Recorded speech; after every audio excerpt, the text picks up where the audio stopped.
sitting here today with you and talking about it in a world where we can tangibly end FGM. It's not something that I thought was possible 10 years ago, let alone when I had FGM over 30 years ago. So Nimco, I've got to really just ask you, about your own personal experience of FGM. You've been very vocal, you've spoken about it, you've written about it, you're a campaigner, you're a real advocate, someone that I would personally describe as a real force for good and a strong character. Just tell me a bit more about your own personal experience. Yeah, so my personal experience has been a long and interesting journey. I think the idea of just sitting here today with you and talking about it in a world where we can tangibly end FGM is not something that I thought was possible 10 years ago, let alone when I had FGM over 30 years ago. So I think it's been a really painful one, but it's been one that's also given me a voice that I never would have had FGM not happen to me. And people find that strange when I say that FGM was meant to break me, but it made me the loudest person in the room. And I think I've got a completely different personality and a completely different spirit because of the fact that I've had to fight to be who I am.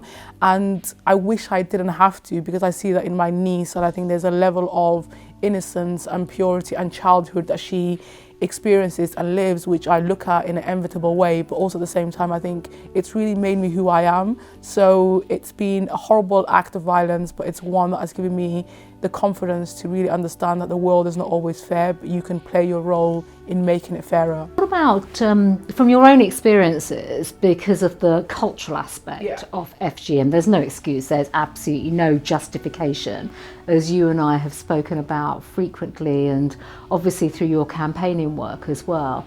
Do you think you have been able to, really sort of overcome, those cultural barriers that have obviously been a feature of FGM? I am incredibly proud of being a Somali woman, but I'm also incredibly proud of being a British girl.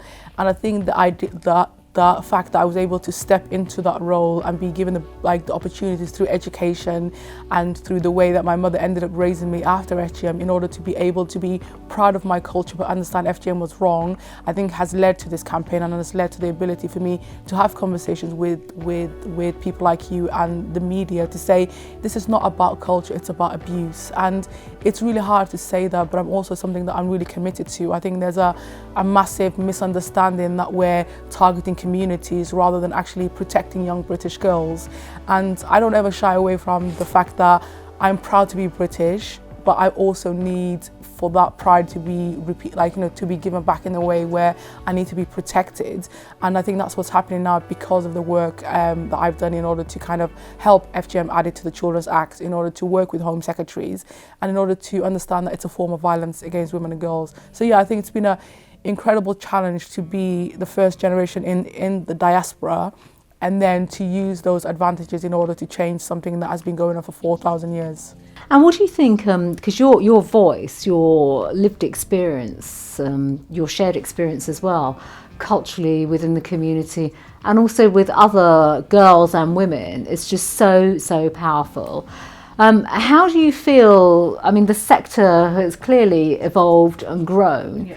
Do you feel that there is, more that needs to happen to really prevent FGM and ultimately to save lives and protect more young girls?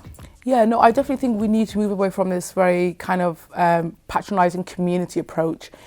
Most of the girls who have had FGM are girls like me who speak English and they're able to access services.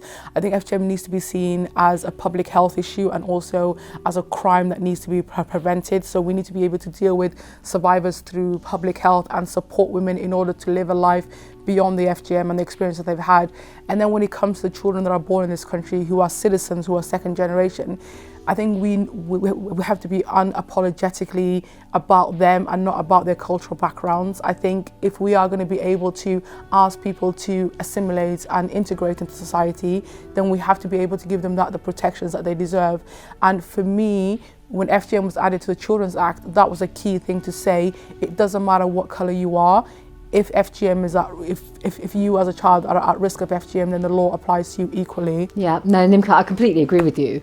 And your work has been absolutely phenomenal, inspirational. And we can't lose sight of the fact that it has changed lives and saved lives as well, which is just so, so important. So, you know, we all thank you so much for the motivated and the spirited and determined way in which you've really, really approached this issue through the difficulties that you yourself have encountered. But I sometimes think it takes that harshness, that reality of what one has gone through yourself as well, to really be that advocate for change and a force for good. So I think we're definitely indebted to you.